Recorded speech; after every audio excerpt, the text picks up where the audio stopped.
Hi friends पुणी थे स्वागत करुँच एक नुआ वीडियो को। तो पीएम किसान को नहीं गोटे बड़ अपडेट आसी तो कौन रही पीएम किसान रो अटकी जापे 20तम किस्ती। तो संपूर्ण तथ्य मु आज आपको वीडियो माध्यम जनइबी। ता पूर्व चैनल रे नुआ कर आसी चैनल को लाइक करदे और वीडियो को भल लगी वीडियो को सब्सक्राइब करदे।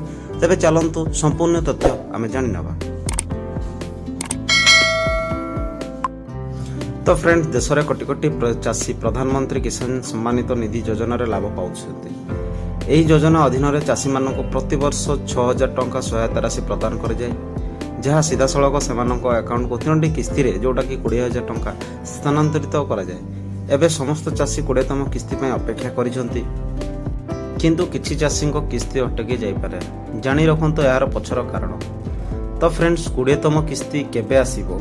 सरकार प्रति 4 मासरे गोटे किस्ती जारी करछन्ति। शेष 18तम किस्ती अक्टोबर और 19तम किस्ती फेब्रुआरी रे आसीथिला। एही ढांचा अनुसार 20तम किस्ती जून मासरे आसी पारे, हेले सरकार तारीख एपर्यंत घोषणा करि नाहंती, जोटा कि हमर ऑफिशियल वेबसाइट रे भी हमर डेट घोषणा सरकारी पोर्टल रे भी दिया जाय नै।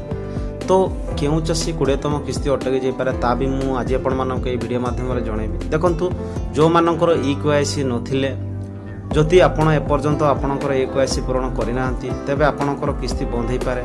एथिपाई आपण आपणकर निकटस्थ CSC केंद्र किंबा सरकारी पोर्टाल पीएम किसान को जाई EKYC करबा उचित।